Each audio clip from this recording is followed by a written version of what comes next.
এজন্য আল্লাহর নবী জানায় দেন, রোজাদারের এই মুখের দুর্গন্ধ আল্লাহ তাআলার কাছে অনেক প্রিয়। এখন যদি গুনাহ করা হয় তাহলে ওই গন্ধটা তো আল্লাহর কাছে আর প্রিয় হবে না।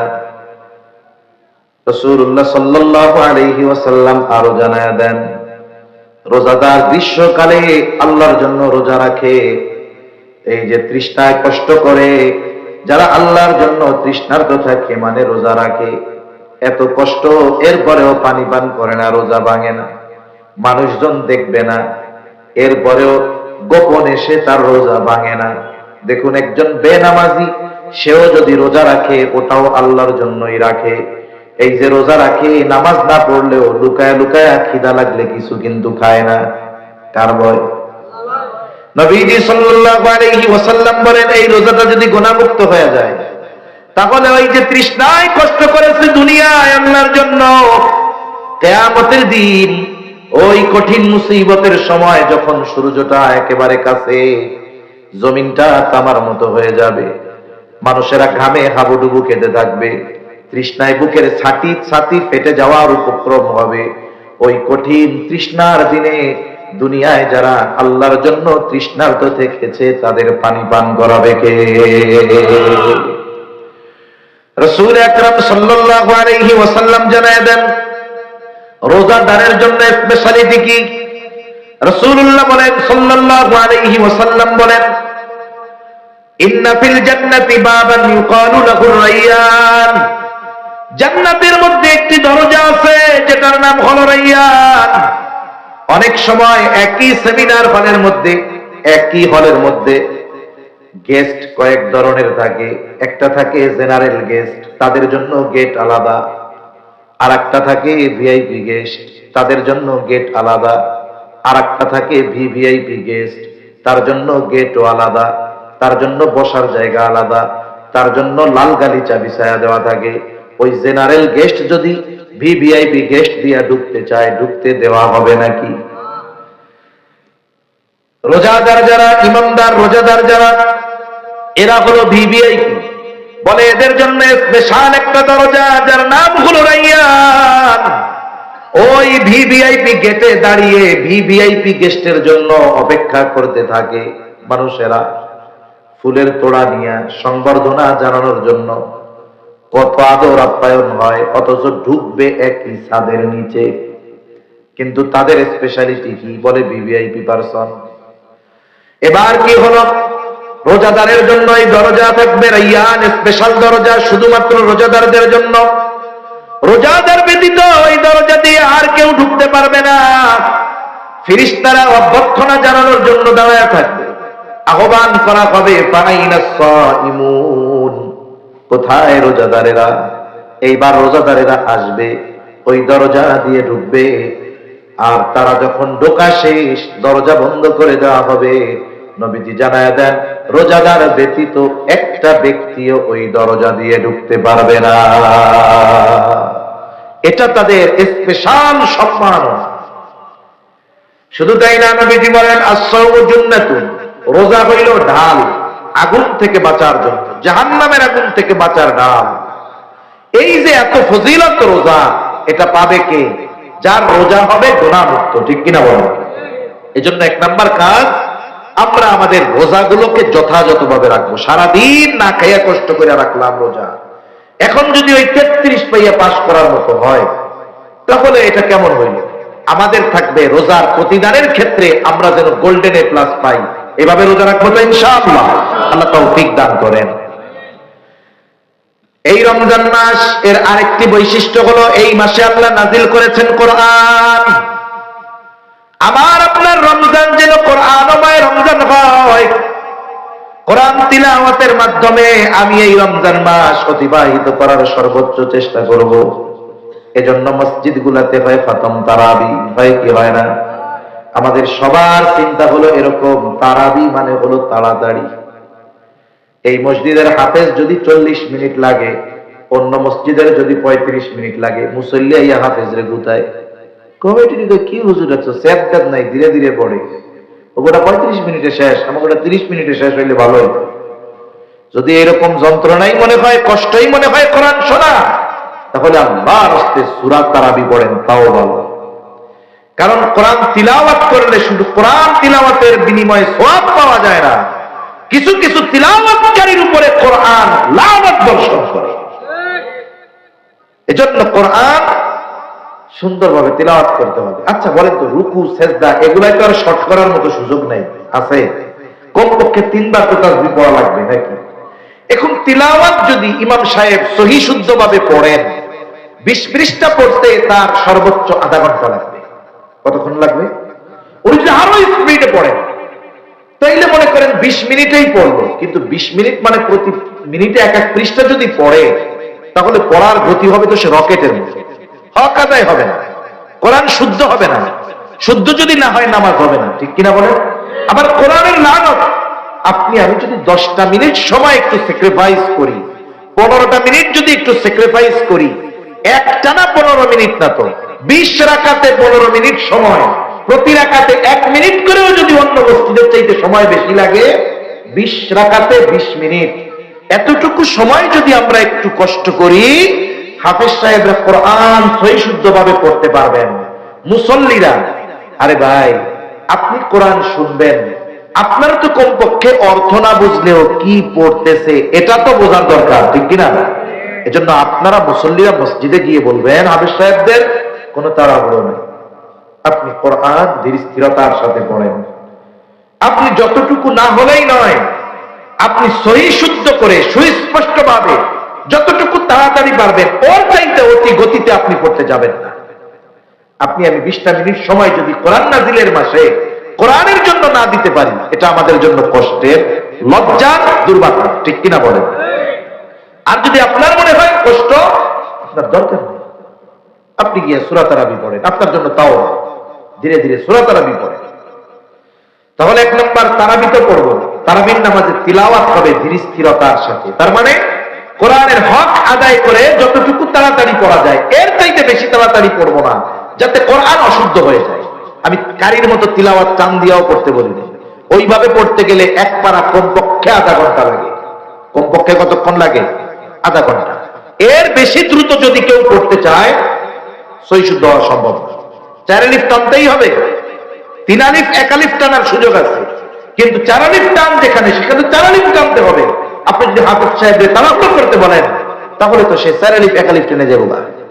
এই কাজগুলো যেন না হয়। সাথে সাথে আমরাও কোরআন তিলাওয়াত করব রোজার মাস। আমাদের রোজা হবে প্ল্যানিং, কোরআনের সাথে যেন সমন্বয় থাকে সব সময়। আমাদের অবস্থা হলো কি, খরগোশ আর কচ্ছপের দৌড়ের মতো। গল্প পড়ছেন না আপনারা? খরগোশের যে গতি, এর সাথে কি কচ্ছপের তুলনা চলে? এখন দুইজনে দৌড় শুরু করছে, গতি কম বেশি না, উদ্দেশ্য হলো আমাদের মঞ্জিলে মাকসুদে পৌঁছাতে হবে। খরগোশ চিন্তা করছে, দেখ দৌড়, কচ্ছপ আমি 5 মিনিটে যা দৌড়াবো 5 ঘন্টায় পারবে না। এবার উনি 5 মিনিট দৌড়াইয়া কিছু দূর গিয়ে ঘুমাই পড়ছে, যে বাকিটুক ওইটা পাড়ি দিব।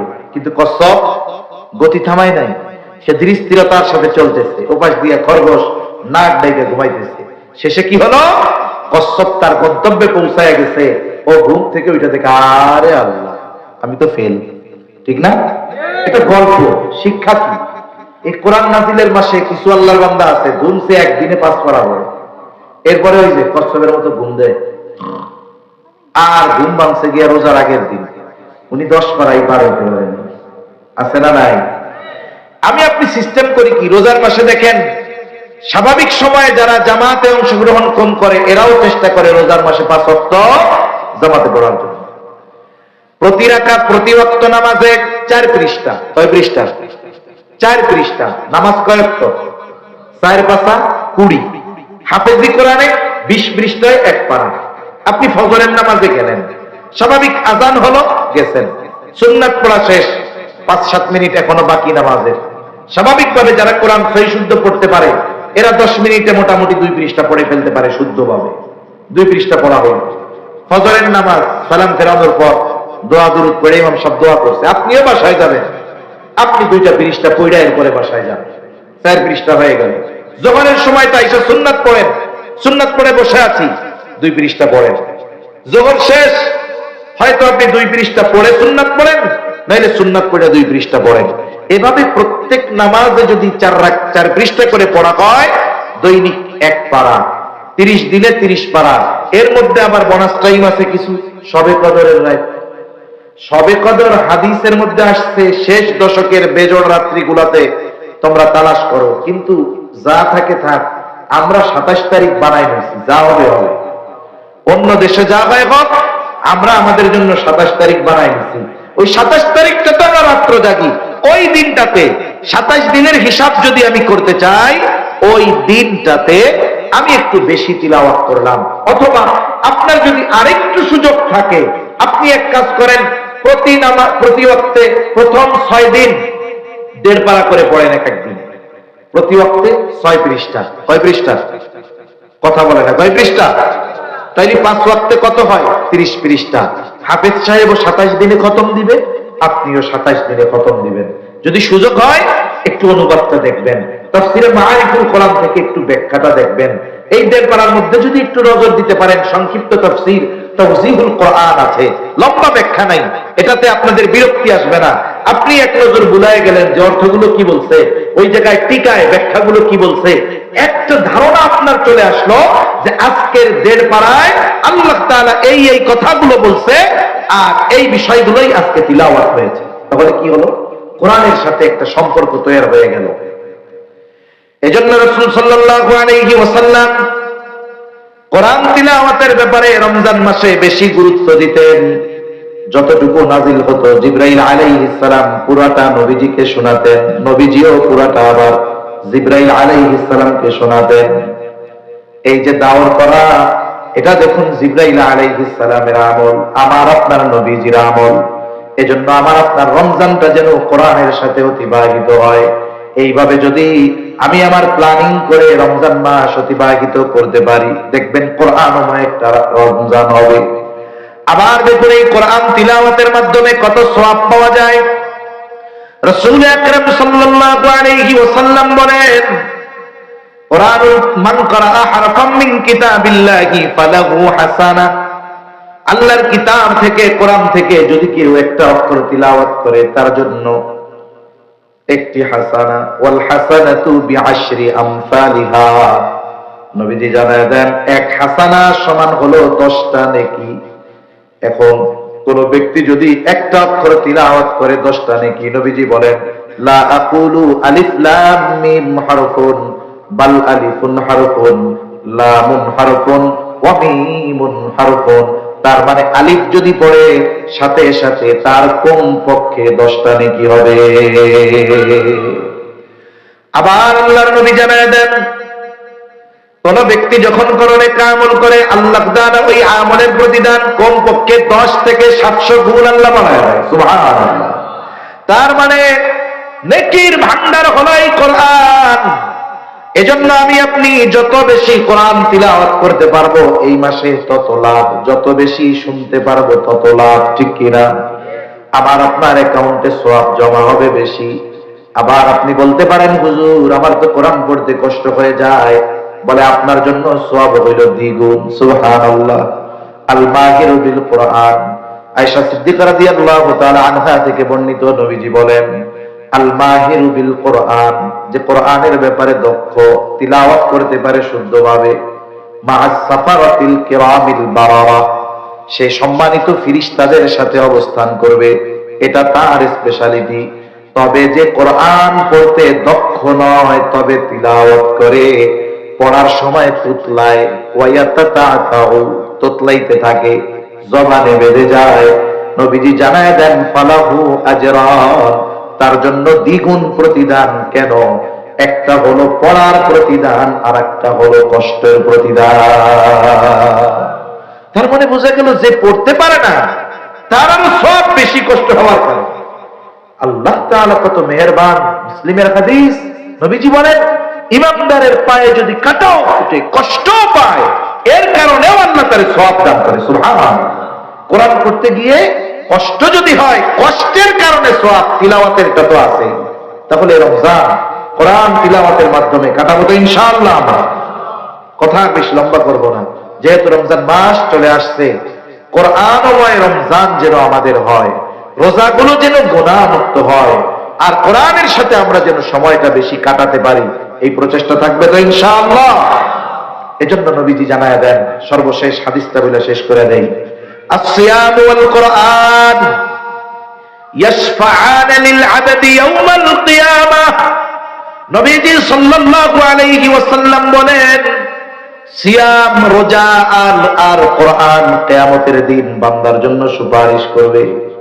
সিয়াম আর কোরআন, ওই কিয়ামতের দিন বাপ চিনবে না, মা চিনবে না, ছেলে চিনবে না।